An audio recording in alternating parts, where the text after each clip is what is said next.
Good, Luke. How you doing, man? Good. Yeah. All right, good evening, everybody. Welcome to this workshop meeting for the Town of Henrietta Planning Board on Tuesday, August 19th, 2025. Members, President Matt Borkowski, Patricia Brill, Craig Eckert, Walter Liss, Marcy Reynolds, and Millie Safranek. Town staff, Luke Bushin, Deputy Director, Engineering and Planning, and Planning Board Attorney Donald Young. We'll begin tonight with the Pledge of Allegiance. I'll invite everybody to join the board in standing for the pledge.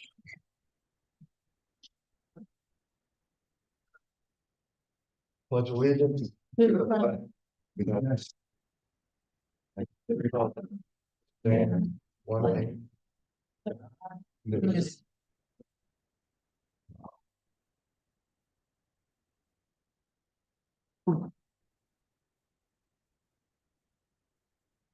All right, first item this evening will be the approval of the minutes from the June 17th, 2025 meeting.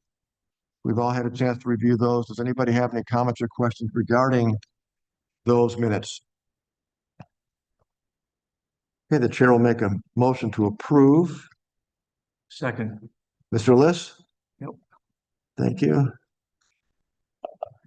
Discussion? All in favor say aye. Aye. All opposed say nay. The opinion of the chair, the ayes have it. We've got minutes approved.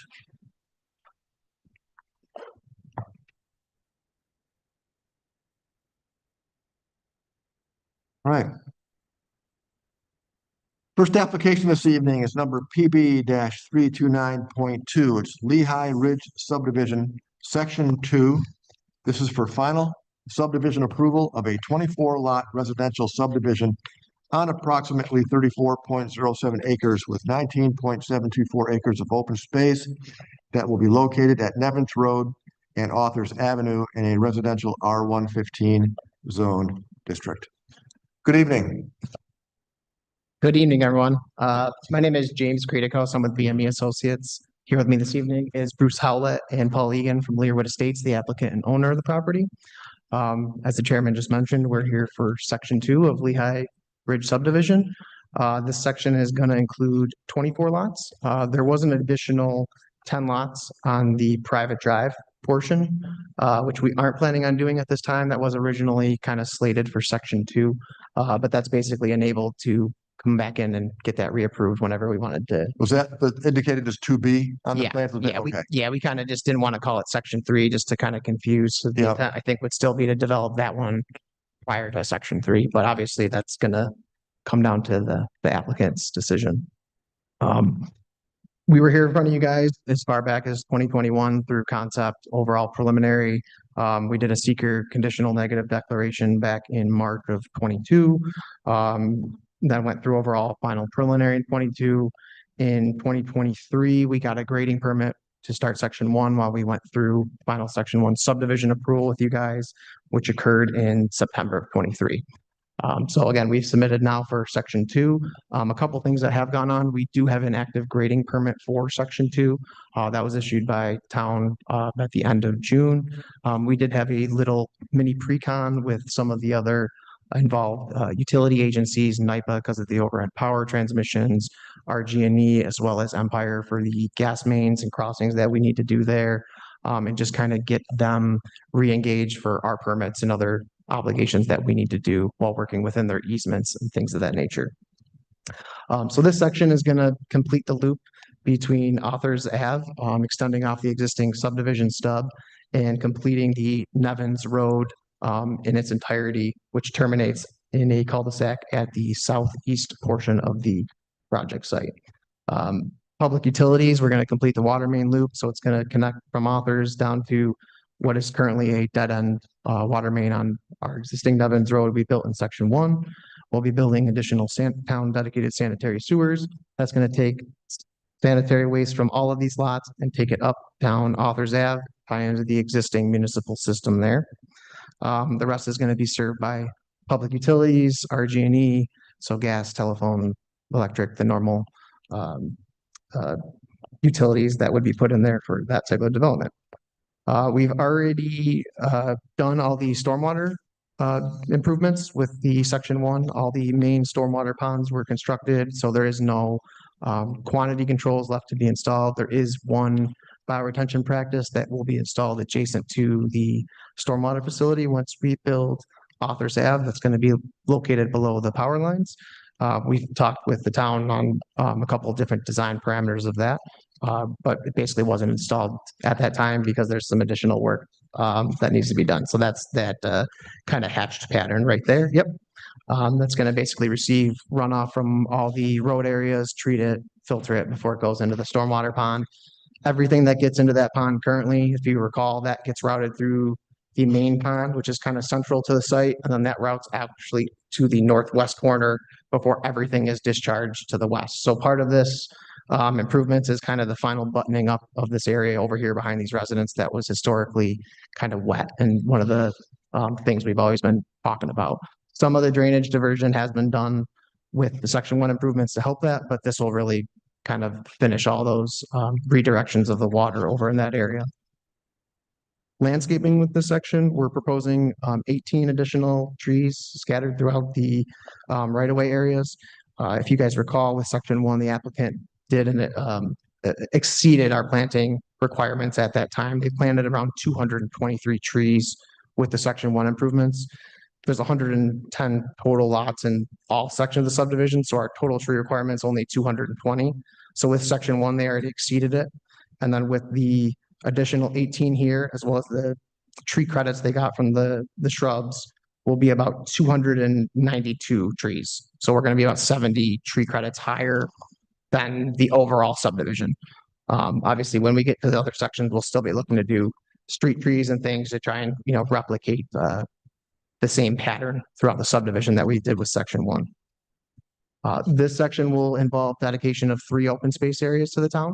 So we have open space area B. This is the large central area. This is the one that has the main stormwater pond. Flip back to the cover sheet, it's probably the easiest. So the kind of the shaded area central to the overall site, that's open space B. So this includes a lot of the trails, the landscaping, improvements of that nature. This is backs up to all the existing homes. It has the overhead power lines that runs through this. We also have open space E, which is that little sliver here on the east side of Authors Ave. It's basically same idea. This is just kind of leftover land that's below the overhead power lines. Same idea. It's just going to be maintained by the town. There's a little bit of a trail there from one of the neighbors that kind of cuts through the corner of it.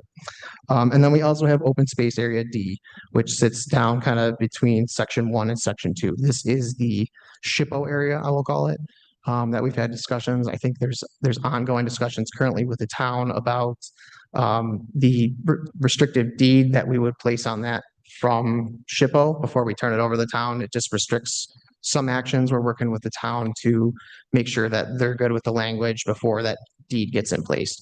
We have the ability to work with SHPO to kind of amend that to how we want. So we just want to make sure that we're not putting any restrictions on there that would then cause the town a headache to try and get removed. They can be changed, things like disturbance, or if you guys wanted to turn it into a park.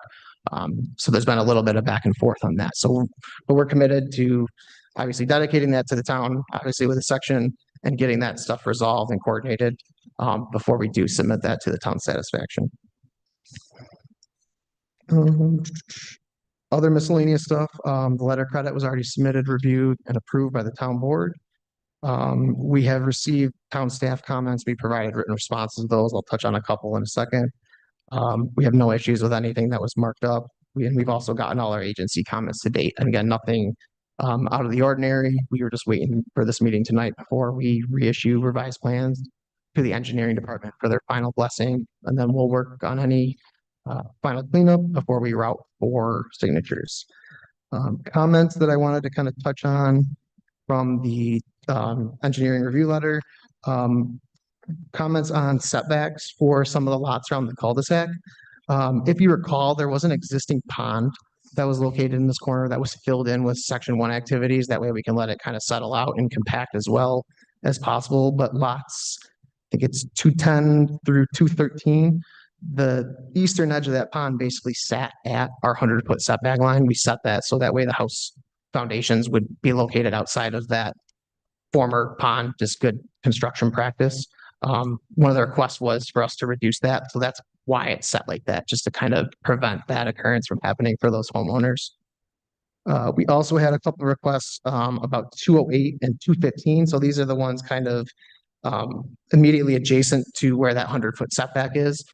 We'd prefer to keep them where it is, which is what we originally got approved. I think the request was to kind of feather them back a little bit, but we want to make sure that we maintain, usable rear yard space for those and really just leaving the flexibility for the homeowner to develop the lot based on how they see fit. The northern lot, which is 215, that does have one of the high pressure gas main easements running along the back, so I don't want to push the house too far back. And then the other one on the south side there, again, we would like to try and keep those houses as far away from the thruway, just from noise and other reasons. And then also, making sure that we can have a usable backyard there for that resident. There was some other discussions regarding water and sanitary services with rugby department, or the rugby lands that are located to the east. Our applicant met with them recently just to kind of coordinate through that.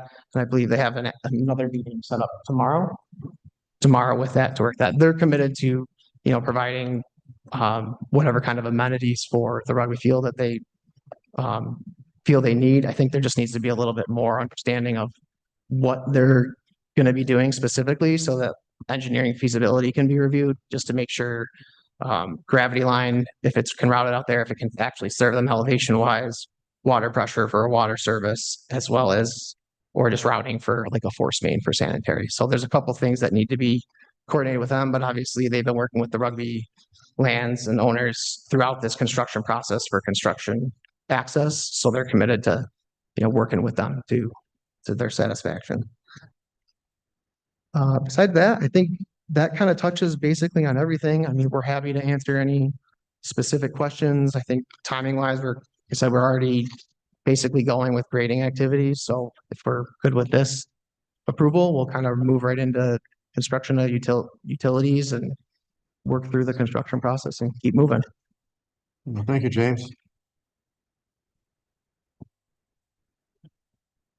Open it up to the board right now. Mr. Eckert, I'll begin with you, sir.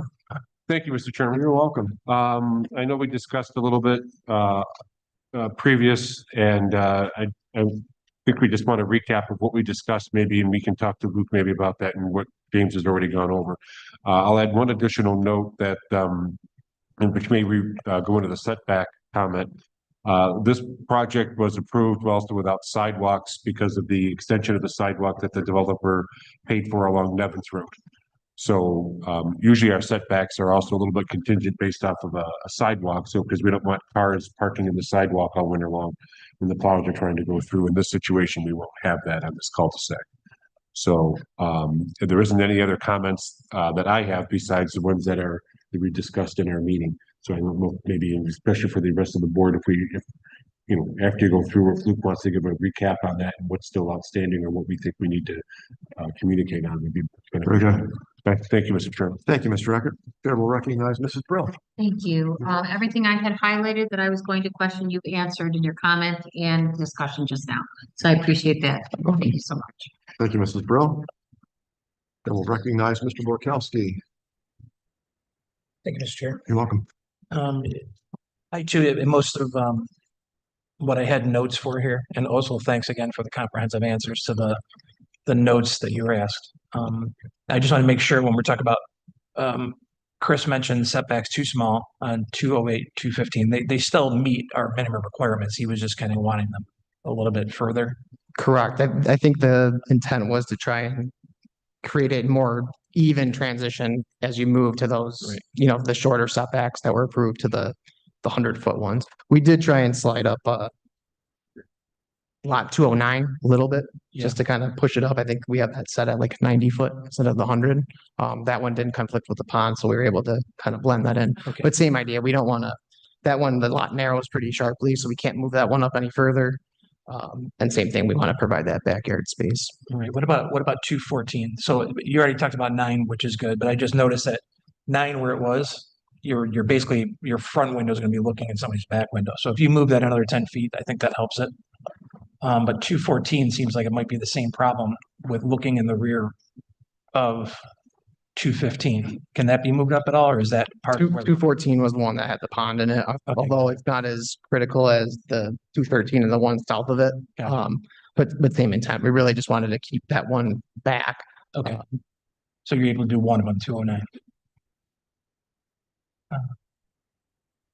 Okay, that's one thing. Also, so we've had a couple discussions in past meetings about town code versus fire code. And there were some notes from the fire marshal about the width of this road.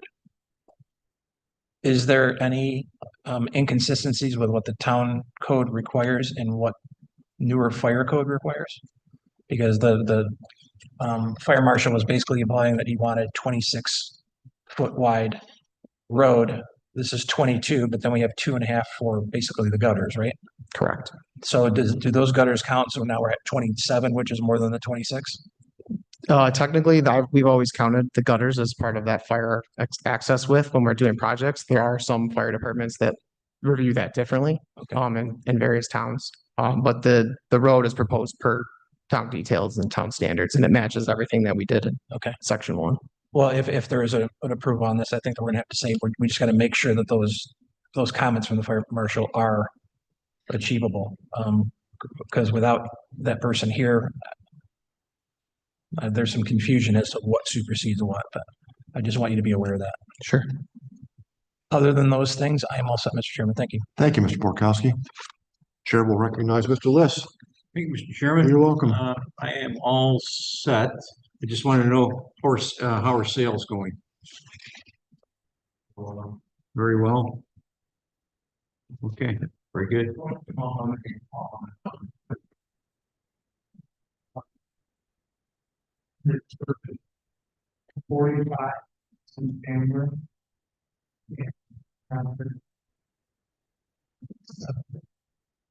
Perfect.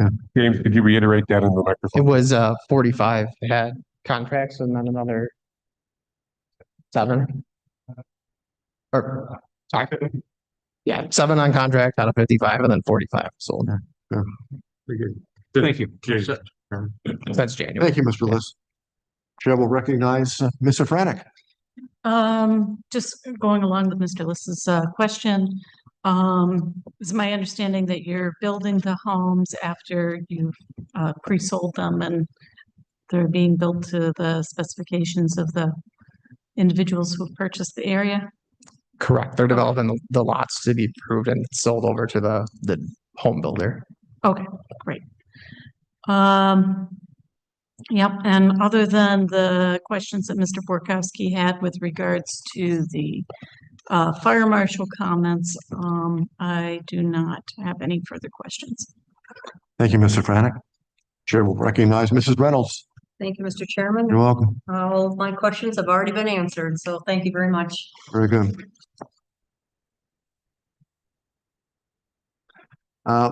James, one question. You saw, if you saw the comment from Kevin Wilson about the proposed hydrant at the northwest corner of Authors and Nevins has to be relocated? Yes. Yep, okay, good. And Monroe County had a question or a comment about the parcel located next to the Lehigh Trail. Can you show us where that is? And it says we should consider the site's relationship to the trail, the impact of development on the trail, and if this is a good location to connect to the trail or landscaping to screen. You familiar with that comment from Monroe Yeah. County? Yep, So, okay. so section 1 with that, we gave the town, or I think we actually incorporated it into open space A. Oh, that was over section 1. Yeah, That's so right. the Okay. trail has already been relocated and improved and done, and Yeah, that was yeah. one of the first things that we did on the project was getting Gotcha. that out of our site because it kind of cut through some more of those lots remember along the that, western yeah. property. So that was one of the first things we done. So we're not planning on touching the trail in any way, shape, or form with this section. There may be a little bit of interfacing we need to do with it in section 3, but the intent would basically to leave it alone as much as possible. Very good.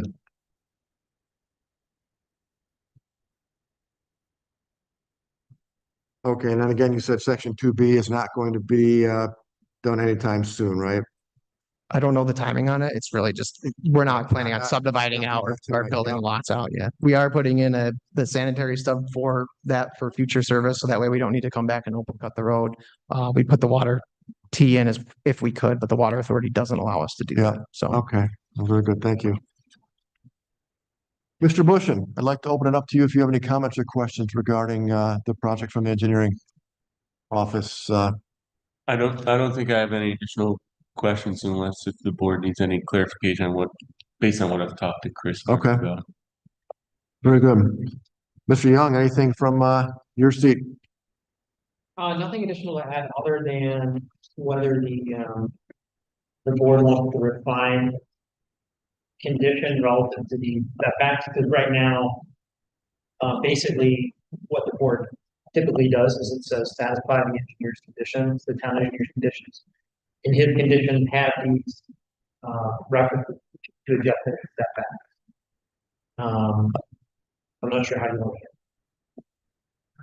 I think it makes sense to kind of include that and let them work that out with engineering. But, So you want to defer to the engineers to work out what the concern the applicant just set forth. Is that kind of what you're saying? I think, yeah, Because he was a response, what I got was the applicant was saying, yeah, you have these suggestions about moving these houses around, these setbacks. Whether it's this pond, and some other things that were mentioned where they may not want to make those adjustments, so. And Mr. Young, I mean, in his comments, Chris does say, 208 and 215 should be increased so that the front setback to the adjacent lot isn't as great.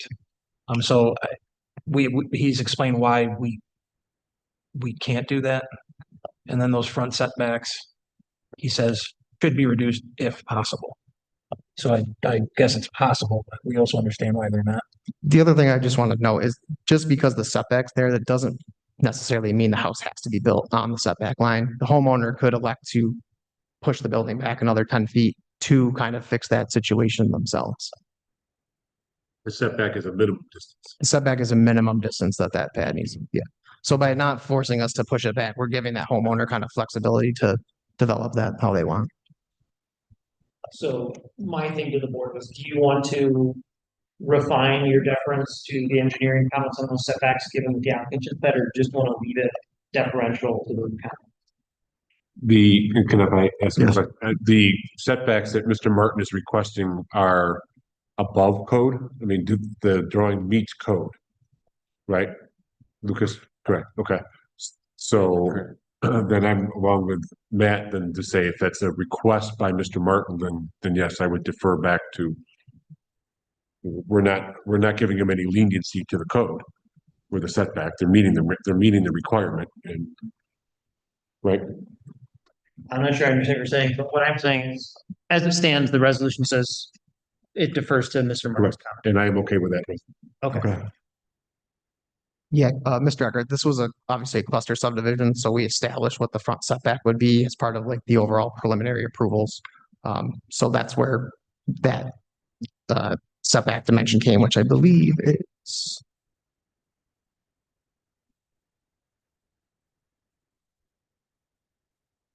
$35 feet. Thank you. And that's what I was trying to communicate effectively is you've met that. You've met what was defined earlier in that cluster development. And what Mr. Martin is asking for is an addition to that based off of the spacing now between the ones on the cul-de-sac. I get where he's coming from. It's a view shed, right? And then where one house is looking at the back of the other, but you've met the requirements. So I don't want to intercede on on what was already discussed and approved in that open space in that cluster. This is something that this is something that Chris is asking for. I'll let him. Yeah, and we can certainly talk with Chris about this a little bit more and Yeah. work it out to his satisfaction. Yeah. Sure. That's what Mr. Young has specified is that we're going to defer that to Mr. Martin. Perfect. Right, Matt? Is that the same thing you were saying? That's what I'm saying. Yeah, okay. all right, very good. Well, I think the chair will entertain a motion.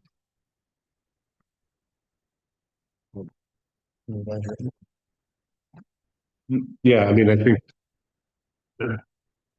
one of my comments was to go down the list of items that Mr. Young had talked about or brought up in communication, and I was wondering if Lucas could give us an update on these items so that we can also amend maybe, if all these are written or if we need to amend them going forward. Okay, Is that okay? Sure. Okay, Yeah, if I recall correctly, Mr. Young brought up, 3 town board conditions of approval. One was related to a drainage issue to the west. Yep. Which was addressed in section 1, and will be further addressed with Mhm. the bioswale as he talked about in this section. correct? Okay,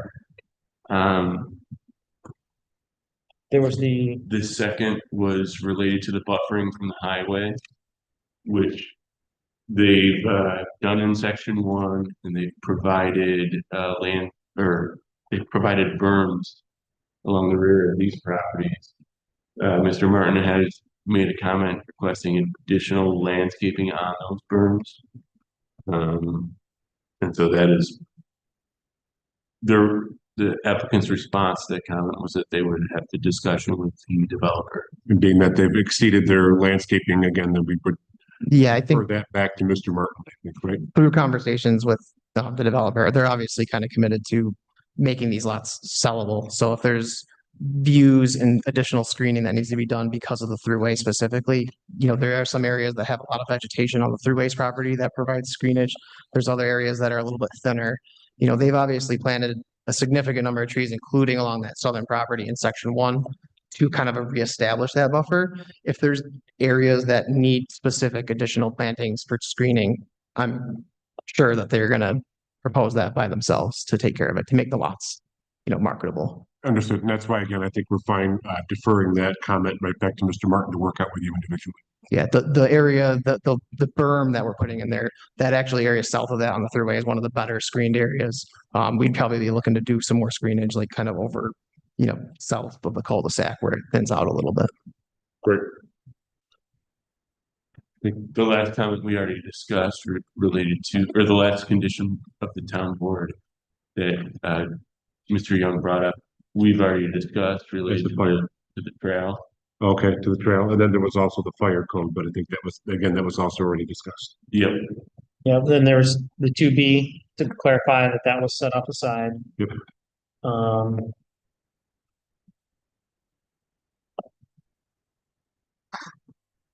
And that was basically, I think, except for.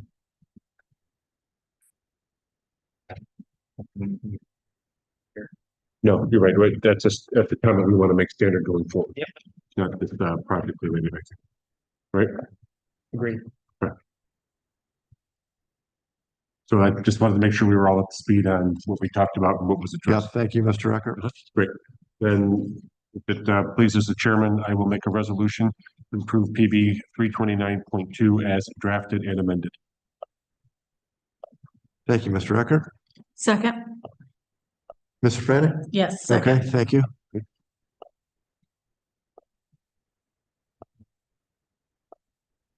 Discussion? Okay, just a question. Is there an HOA affiliated with this? No. No. Okay, thank you. That's all I have. Okay, Mr. List, thank you. Discussion? All in favor, say aye. Aye. All opposed, say nay. And the opinion of the chair, the ayes have it. The motion carries.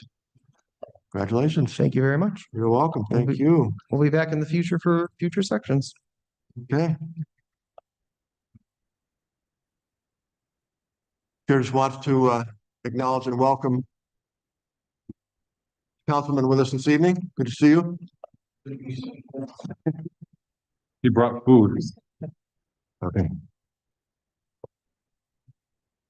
That's why he's our favorite council. All right. Yeah, we're gonna take a minute. We have one discussion item.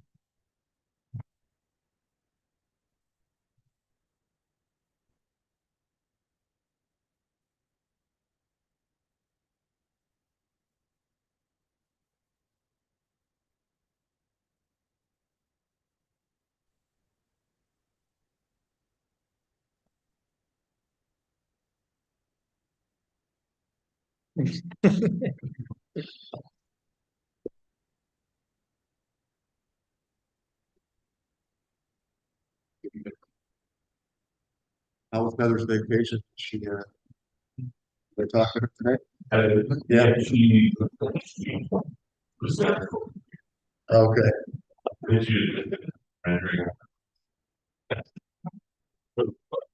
You got that I know. overseas. Yeah. France, right? It's a France or? Yeah, I talked to her, I didn't have a chance to catch No, up. She was too busy. Getting stuff on the meeting. that's what I I was was trying to unfortunately figure out. asking It for says, additional information. for you to- existing That's it. Red Lobster Yeah. building. We are. Yes. A what? With the There's one car. right here. It's over here, but, The vehicle? but Yeah, there's Okay. one right here. right We have here. one here on the dais. There are, but everything else is closed. Is there any other ones? Where's the one on the dais? Right here. I won't. Yeah. Yeah, Thailand Lamar.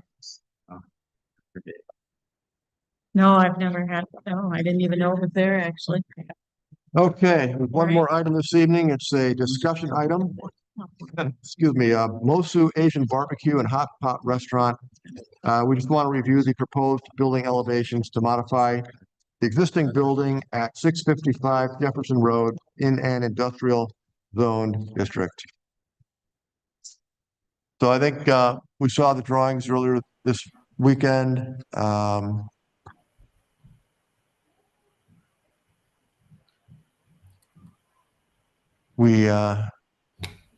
Luke, what were the changes? They did something with the sign, right? They put the sign on the Bottom right hand. the east elevation, east side, right? Yeah. Did you see the comment I wrote back? Possibly putting it rather than, Yeah, landscape up and versus, down. yeah. Yeah, maybe a cross center. Does that take up more of the quote unquote blank wall, Well, if you will? Mr. Chairman, I'll note that we have a couple people here on Zoom that can speak to the application. Oh, okay. And I've also got both versions of the rendering here, so we can compare them. Okay, well, thank you. Who's here from the applicant? I'm sorry, Hi, my name is Khalil Shabib. I represent Mosu Asian Barbecue, and I also have Corey Dunn, Kenneth Choklos, and Eliana Ramos from Dunn Kozlowski team, which is our architectural designer. okay, I'm sorry, you're a little bit low. I couldn't really understand you that well. Can you repeat your names again, please? So my name is Khalil Shabib. I represent Mosu, Okay, and I have Corey Dunn, Kenneth Choklos, and Eliana Ramos from the Dunn Kozlowski architectural team. okay. Well, thank you. So you understand, you're aware of kind of our concerns, right, with the expansive wall on the south side, I'm sorry, the east side there. And so we appreciate your coming back with the proposed change here. So go ahead and explain, what you've done in response to our initial concerns, and we'll go from there. Yeah, if you guys would indulge me, I'll tell you a little bit about us as a restaurant and our concept and what we're planning to do as a whole project. And then I'll hand it over to the architects who will probably speak a little bit more technical terms. Thank you for having us, first of all. Mosu is an Asian barbecue and hot pot restaurant. We're an interactive dining experience focused on upscale service, upscale food. Can I ask you a question, please? I'm sorry to interrupt you. Can you just talk close to your microphone again? Yeah, I'm sorry. I don't know if this is any better. That's better. That's better, Yep. yep. Okay, Thank you. sorry, my paper was covering the microphone is what I realized.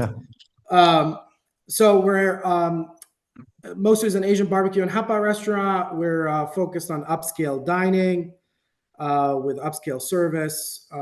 This type of cuisine is the fastest growing concept in Asia, and we're quickly seeing it penetrate the Western market. This has been a passion project for us. Honestly, when we brought it to Albany 5 years ago, it's something that we saw lacking. And in my opinion, there's three things that any restaurant we used to go to just lacked one of them. You either lacked great service, you lacked great food, or you lacked a great aesthetic. And unfortunately, if you had two, you had to sacrifice the other. And we wanted to bring something that had all three. That's exactly what we did with this concept, focusing on the aesthetic. As you guys can see, there's a lot of work that will go into this. 5 years in Albany, we've been thankfully, knock on wood, very successful.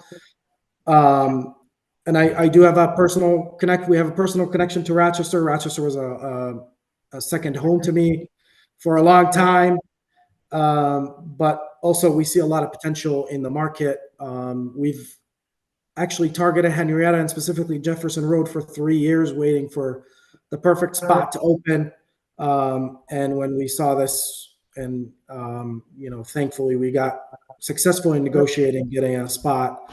I think it kind of captures what our vision was for bringing it in there. Talking a little bit about the building, not to offend anybody, this is a 1970 building that's been a Red Lobster for as long as it's been. A little bit of an eyesore, again, not to offend anybody. I think it's been out of service for almost 2 years. You can tell, obviously, once we got in there and looked at the building, there's a lot of utilities. There's a lot of issues in the building that we're going to be willing to take on. So we're going to be doing a complete upgrade. But the biggest thing is we want the aesthetic and the look, interior and exterior, to match that. So that is where a lot of this work will come from. And I think with that, I'll pass it on to Corey to speak a little bit more on the design and the specifics of that eastern wall that we're talking about. Thank you, Khalil. Hi, everybody. This is Corey Dunn with Dunn Kozlowski. As he said, we're the architectural and design firm that's working on the project. And just to piggyback on what Khalil was saying, really what we're trying to do is marry the brand that we've created in Albany with the architecture of the existing building, being responsive to the site, and really taking advantage of the opportunities we can while keeping an eye on making sure that this is a financially viable venture. Because the last thing we want to do is have another empty building there. We want to make sure that this becomes a destination for the community, not an eyesore. And so from a materiality and design standpoint, we wanted to take some of the key brand elements that exist in the Albany location, and then really update it a little bit for the project today, because the Albany restaurant has been around for a handful of years, and also respond to the building. And so what you can see, at least on the front elevation, some of the things that we did was we wanted to take away that covered porte cochere and give the building a little bit more prominence. We also wanted to soften it up and add some landscaping, and then group the windows in such a way where we can balance it out with some materials, make it more approachable as an overall concept. We then took the main entrance to the side of the building, really trying to balance both the visibility off of Jefferson, but then also acknowledging that the lion's share of our parking is to the back of the building, and really wanted to strike a balance there. And then really the third move of what we were trying to accomplish was, again, we've got a layout that we're dealing with. We've got the orientation of the building. We wanted to figure out a way that we could make the cladding or the siding become more visually interesting rather than just having a blank wall. And what you're seeing in the rendering is the 3 shades of gray. And what you don't see here is both the texture and the patterning of the change of materials. And then there's also lighting that's going to go in between the different layers. And so the idea is, one of the things that we want to be sensitive to is seasonally, it obviously gets dark a lot quicker in the winter. And we want to make sure that this building transitions well from daytime to nighttime. And so this building will really come alive at night, both from the glow of the inside where the windows are to the outs, but then also this 3-layered design, the 3 materials on the exterior of the building having that lighting in between will cascade down the wall and create some visual interest. Now, specifically to the question that was asked when we first started presenting, speaking to that east elevation, because of the layout of the building and obviously wanting to be sensitive to the economics and making sure that we're taking advantage of a second generation restaurant space, going from the front to the back, we have bathrooms, coolers, and kitchen space. So unfortunately, all three of those spaces are probably the least desirable places to want to have windows. So that's really where we wanted to leverage this materiality of this lighting, but then also we added this signage element. And we figured the signage was the easiest way to both give ourselves a little bit more visibility, but then also break up the facade. And then, you know, really getting in there, I think with the lighting is really the big thing that we really want to take advantage of. And we do have an image, an inspirational image of what that looks like. If the board members are interested in it, we could share that. But that was really the inspiration behind what we did and how we're addressing the concerns.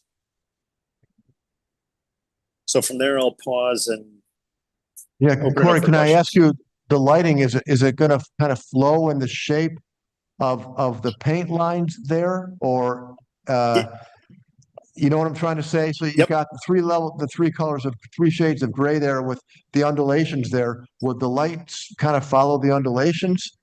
They will. Or is that So- three-dimensional? So the answer is yes to both questions. So it is three-dimensional. The light gray is the furthest in, the dark gray is the furthest out. And there's a recessed light channel that follows that undulation at each level. And what it does is it creates this unique hot and dark spots, if you will, and follows that and really brings it to life. You said you have a photograph of that, or an image we could see? We do. Ken has an inspirational image, which I don't know if he's able to do a quick screen share and pull that up, if you don't mind.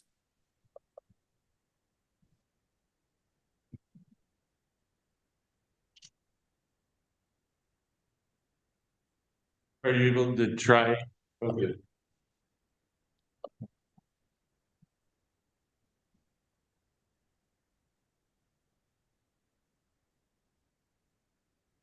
And Ken, if you don't mind, let's zoom in on that.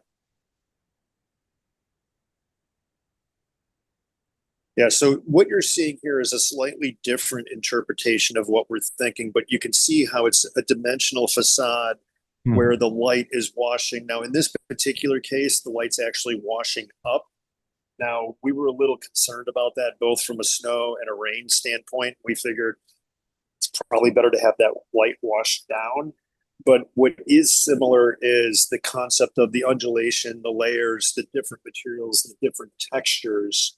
You know, we're showing it both in color, but those materials actually have a texture to them as well that creates visual interest similar to what you're seeing on the screen right now. And it would be primarily a yellowish light? Yes, we definitely want it to be a warm white. Now, it will be, our philosophy is any light that is customer facing, we always want to make sure that we have the ability to dim it so that we get that right brightness. But it is definitely going to be a warm white, so it'll have a yellow glow to it. Mm-hmm. That's interesting. And And this is then- going, I'm sorry, this is going to appear just on the eastern elevation, is that correct? Or the other parts where you've got the three shades of gray? It will, on all four elevations where we have the three shades of gray, this lighting will exist. Okay. And again, that was in response to the way the restaurant sets up is we want to have large grouping of windows where it's strategically placed, where you get both sight lines in and out of the dining area. Mhm. And then based on the existing architecture, as you probably know, a second generation restaurant, really the value is in keeping the infrastructure in place.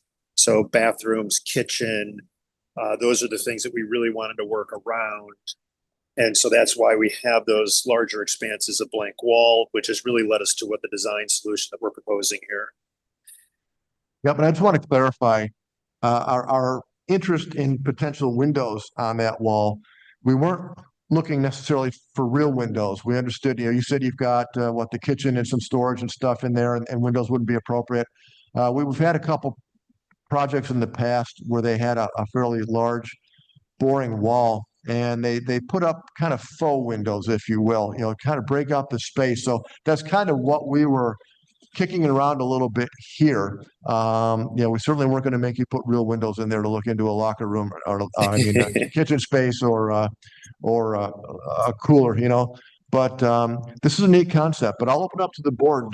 This is just a discussion item. So, Mrs. Brill, yes. Yeah, I did not know about this lighting. But with that being said, you wouldn't see the lighting per se during the day, but I think putting in a faux window would take away from this cool kind of three-dimensional lighting concept that would be wrapped around the building. Yeah, I agree. Anyone else have a comment? Yeah, Mrs. Reynolds, I agree about now that I see the lighting on the building. It kind of gives it a different it's very unique. view, I Yeah, guess. very It's- unique. Yeah. Let me ask you, you mentioned concern with the uplighting for snow and rain versus downlighting. Help me understand why that's a concern. So because we've got the layers, there's a three dimension to it. You basically have to create a light cove for each one of those layers. And if we were to uplight the building, essentially we'd be creating a channel where water would basically sit in. For snow to collect. Exactly. I'm sorry. Thank you. That makes sense. No problem.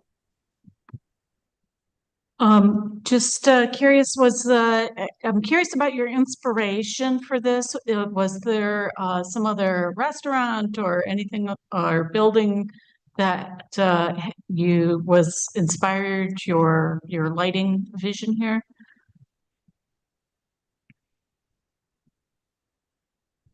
Hello? Did you hear, excuse me, did you hear that question? I'm sorry. I hit the button twice. I remuted myself.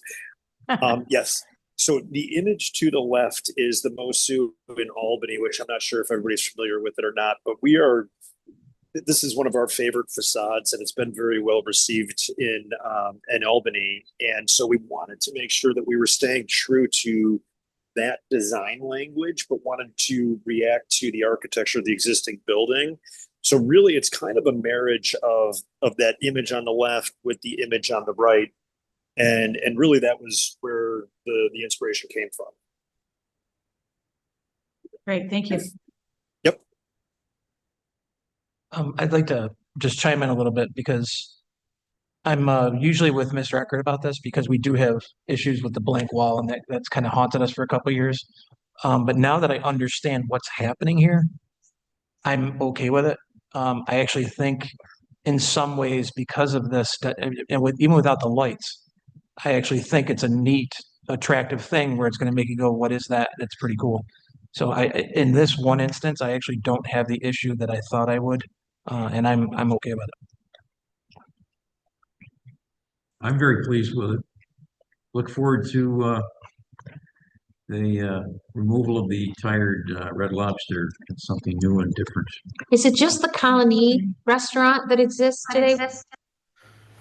Yes, this is going to be our second location. Colony is our flagship. Mr. Eckert, do you have any comments? Yeah, I'm sorry, I'm still against it. A couple points just for, code. Light has to be shut down anyway. They can't be uplighted. We are dark sky compliant. So the lights have to be down. And the LED lights can change any color. That means that the person there can change them in any color, blue, reds, flashing, etc. Move along, and that's not in our code, and that's why I'm not for them. That's why we don't allow them on any other project in that same fashion, just for the fact that you can't enforce them via code. So I still want to see something on the eastern facade that breaks that facade, that constant coloration up a little bit. And I don't really care what it is. If it's some of the facade markers on the north side wrapped around, again, a full window was a potential suggestion because that was one other client's accommodation, but this could be anything else that breaks that up. As far as the sign goes, as a planning board, I don't have the ability to approve a sign there. That has to be something that goes to the zoning board, and I don't want to get into that as an oversight. It can be a straight panel, which the client can then go in and request a sign in that area, but that would be completely at the request and approval or potential denial from the zoning board. So I'm just looking for facade treatments, something that breaks that up. And this may look great during the night, but we also have throughout the day that we're looking at a blank wall. So even a little bit of, But those panels are three-dimensional. I get it. I just don't know if you're going to notice that during the day driving by. I mean, in a sense, so is a CMU. It has different dimensions, even a architectural CMU has texture to it. In my case, in the way I view it. So And if they had, X color white lighting for the year, and we outlined that in our comments, would they be able to say, change it to the red at Christmas or green at St. Patrick's Day? You know what I mean? right. Well, and my point is, even if they did, I don't know how we could enforce that. I mean, we'd have to be out there, take a picture, write them a code violation, and they would have 30 days to change it back. And they could, and then we would just continue going through that enforcement circle. So, I guess I appreciate Mr. Eckert's comments and passion. I think we all agree that we want to see something other than just a blank brick wall. However, I personally would love to see this project going forward. That Red Lobster has been a very tired building in our town for a very long time and has sat empty for, I don't recall how many years, but quite a little while at this point. So I am in favor of the project moving forward at this point. And I just want to reiterate, I usually agree with Mr. Eckert on this, but there's three things that are unique about this.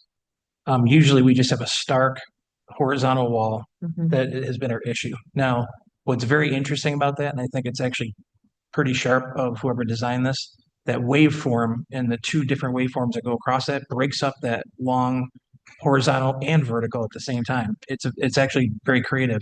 Now that's just the colors. Then you've got the 3 dimensions. So whether it's going to be a shadow during the day or the light during the night, that's another thing. But honestly, just the colors themselves and those wave patterns are it breaks it up in a way that I wouldn't expect it to. So I'm fairly pleased with this as a solution. Yeah, so gentlemen, the lighting, the warm lighting you discussed, the yellowish light, that would be your intent all year, right? You would not intend to change the lighting based on the holiday or anything like that, right? It's going to be consistent. Yes?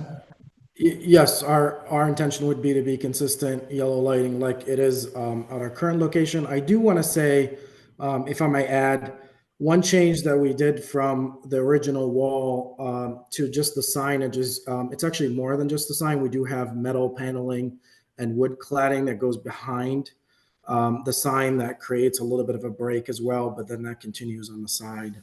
But yes, the intention is just warm yellow lighting. We're not in fan of a lot of color changes or anything too bright in that sense. Okay. And one last thing, Mr. Chairman, and one thing I 100% agree with Mr. Eckert on is we just want to make sure as we're discussing this and specifically that one wall, you don't get the impression we have any oversight over the signs that you have on these plans, because we don't. So we are not by any means approving anything that we cannot approve. I just want to make sure you're understanding what Mr. Eckert was saying. We're only looking at that wall and that's all we're commenting on. Yeah, and if I could get 1 or 2 panels or even a third additional panel on that wall, I'm all for the waviness. I'm all for that too. I just want to try to break it up from being constant. So that's what I'm asking. I agree. It's a great project and I want to see it go forward too. Just putting it towards the same constraints that we do with every other project that comes through with a blank wall headed towards what I would consider the primary roadway. But I agree, Mr. Eckert, but we've also not had anything, I don't think, this creative. Yeah, as well. Yeah, it's a neat concept and something I've not seen before. So, Mr. Eckert, what kind of panels would you envision then with the undulations they've got, the three separate colors? What might you consider be appropriate to put in there that would either not obstruct the waviness, or what were you thinking, and where would you like to see them? So my using, again, something like a full window, if that is completely against an architect's concept, that I get. I didn't want to try to go expensive, but you could take some of those they have different facades on that north face. Some of those could just be implemented down the east side as well. So we've got, from the north face, you've got you want to go to the elevation detail, Luke? Yeah, there. So you've got all the panels, you've got the wood trim and the flat panels that are on that north facade. I don't know if there's an ability to do a pillar set of the flat panels with the wood inset, along with that. So they have the MOSU sign. Again, we're not approving the sign. The panel itself looks great. So the panel I'm all for, but I don't know if there's an ability on maybe halfway between the sign and the southern high end and halfway between the sign and the northern end to put another one of those flat pillars, a column, I should say, from roof line to ground, same width as what's on the front. So it would look like a column, which would break that facade up. And then again, the regular panels that can continue. And then even then that middle sign could be smaller if they want to keep that size, they can too. So again, back to the north side, if you would, Luke. So see how they have that wood on the, number 4? So see how they have the 2 columns and those panels on the east or the right and left side of that wood panel? With the three shades of gray, Yeah. you're saying? Yep. So in other words, Yeah. put that on both sides of that vertical sign. So those 2 columns can go on the east facade maybe, but maybe not right next to the wood, but in between the wood and the north and south facade line. Does that make sense? So just again, so right straight down, Luke, if you go pick a spot with your cursor directly between the MOSU sign and the northern front facade line, like right, yeah. So say if they put one of those columns right there. And on the other side. If you would allow me to interject for a second, I just want to clarify, if we take that sign off on the east side, just take the actual MOSU sign off, what's behind it is exactly what you're describing. It's the wood paneling and the metal around it. Yep. And the sign goes on top of that. Yeah, I'm sorry. I absolutely agree with you, and I am all on Okay. board with the panel itself. Correct. I just want to make it clear I'm not approving the sign because I don't have that Correct. ability to do so. I think Understood. it looks great with a sign, and I think it's a great beginning to breaking that facade. I was just maybe hoping for a little bit more on that large expanse. So if those columns can go in between to help break that up, then we're looking at 2 column designs on top of that sign in the middle. Yeah, my opinion is I think that would detract from the what they're doing with the 3 shades and the lighting there. Okay, that they're doing it on side 4 as well. I mean, it's part of the architectural. In the front, or I'm sorry, I think that's actually the south side.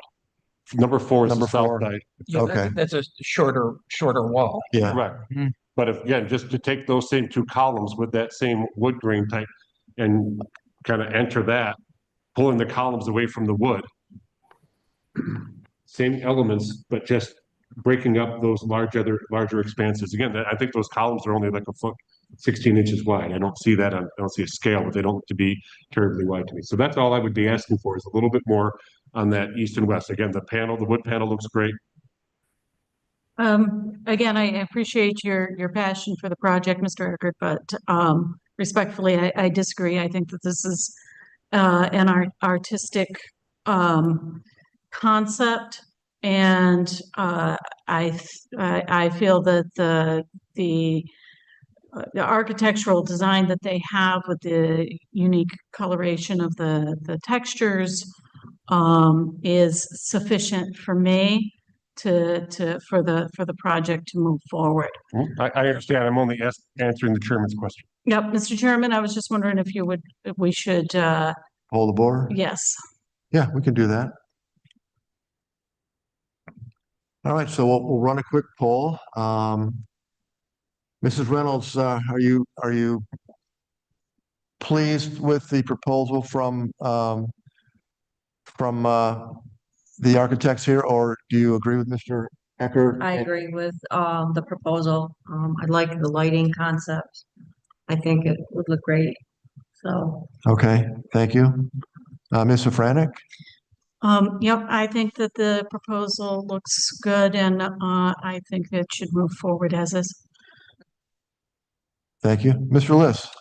I am in agreement with Mrs. Reynolds and Mrs. Safranek. I think it should move forward. I like the concept. Just a question to the architect. Is this your first freestanding MOSU? Because I see in Albany, it looks like it's connected to another restaurant, another building. Am I correct? We can't hear you. Corey, I don't know if you want to answer that, but I'm happy to. No, it is the first freestanding. The other one shares a wall with another restaurant. Luckily, our friends at Dunn Kozlowski actually designed both facades, so they managed to find a lot of harmony between the two restaurants and the exteriors. Thank you. That's it, Mr. Chairman. Thank you, Mr. Liss. Mr. Borkowski? Yeah, I would approve this as is. I like it. Thank you. Okay, thank you. Mrs. Brill? I agree. I like the undulating lighting concept with the three-dimensional plates. And I'm really bummed because I was just there last week and I ate at P.F. Chang's. Who knew? I mean, literally right up the street. Is it So really? next time I'm there, I already took a screenshot of where you are. I'll be there. Yeah. Okay, well, the chairman, I like this concept as well. Yep, I'm sorry, Mr. Chairman, I'd like to add to the poll if I might. I was going to come to you, Mr. Eckert. Yes, of Okay. course. So yeah, I'm again in agreement that with my previous comment that the columns would be in a benefit. And I am taking that facade element off their colony building, which is what they did to their open wall facade. So I am requesting the same thing they did in colony.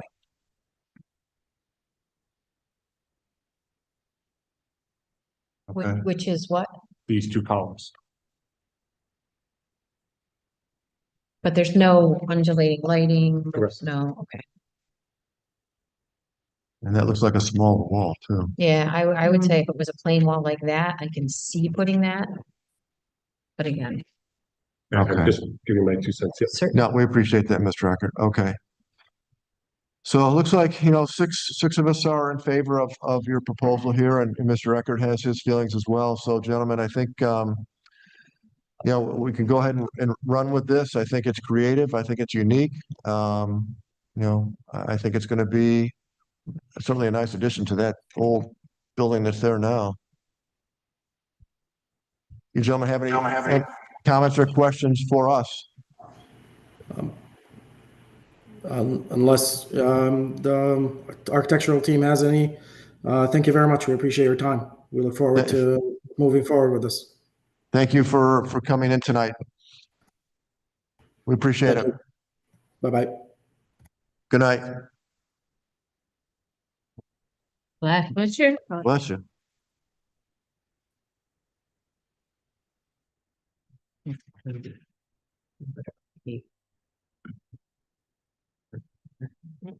Yeah, where are they? Yeah, I'll be done. Okay, Mr. Bushin, anything on the agenda for next month that you're aware of? I have no clue. You don't know? Okay. Well, we will wait to hear from Mr. No, Martin. Not even in the know. Even when he's on vacation, I don't get off his personal details. I thought you guys talked every night. We did talk today, but I guess I don't get the same for Okay, very good. Motion to adjourn? So moved.